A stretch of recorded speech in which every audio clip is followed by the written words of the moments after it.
2025 চনৰ মাৰ্চ মাহলৈকে 31 মাৰ্চলৈকে আমাৰ প্ৰায় 8,000 শিক্ষক তেওঁলোকে অৱসৰ গ্ৰহণ কৰিব।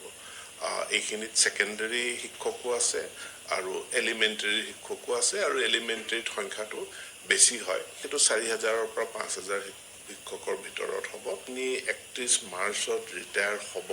গতিকে ৰিটায়াৰমেণ্টৰ পিছদিনাখনেই যাতে নিযুক্তি দিব পৰা যায়, ইয়াৰ কাৰণে আমি শিক্ষা সেতু পৰ্টেলৰ পৰা আমি প্ৰস্পেক্টিভ ভেকেঞ্চি উলিয়াইছোঁ। আপোনালোকে নিশ্চয় শিক্ষামন্ত্ৰী মহোদয়ৰ বক্তব্যটো শুনিলে।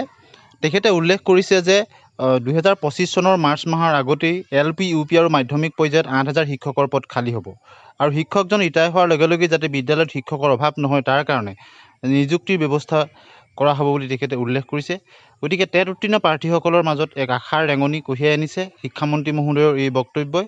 আপোনালোকে ইতিমধ্যেই গম পায় যে LP আৰু UPত 5,500ৰো অধিক পদৰ কাৰণে বিজ্ঞাপন আৰু আবেদন হৈ গৈছে, আৰু ইয়াৰ উপৰিও মাধ্যমিক পৰ্যায়তো প্ৰায় 9,000 পদৰ কাৰণে বিজ্ঞাপন হৈছে। গতিকে প্ৰায় 13,000ৰো অধিক পোষ্টৰ বিজ্ঞাপন ইতিমধ্যে হৈছে, আৰু যদি 2025 চনৰ মাৰ্চ মাহৰ আগতেই আৰু 8,000 পদ খালী হয় আৰু তাতো যদি নিযুক্তি হয়, তেতিয়া টেট উত্তীৰ্ণ প্ৰাৰ্থীসকল প্ৰায় সংখ্যকেই নিযুক্তি পাব। গতিকে এটা আশাৰ বতৰা। শিক্ষামন্ত্ৰী মহোদয়ৰ এই বক্তব্য তথা অসম চৰকাৰৰ এই পদক্ষেপক সকলোৱে এক আদৰণীয় পদক্ষেপ বুলি গ্ৰহণ কৰিছে, আৰু আগন্তুক দিনত এই সম্পৰ্কত নিশ্চয় শিক্ষা বিভাগে বা বিভাগীয় মন্ত্ৰীয়ে মহোদয়ে তেখেতৰ এই নিযুক্তি সম্পৰ্কে তেখেতে অৱগত কৰিব বুলি আমি আশা কৰিছোঁ।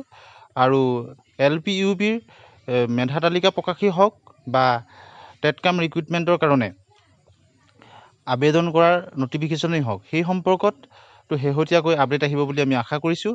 আমাৰ চেনেলৰ লগত সংযুক্ত হৈ থাকিব। আজিলৈ আহোঁ, ধন্যবাদ।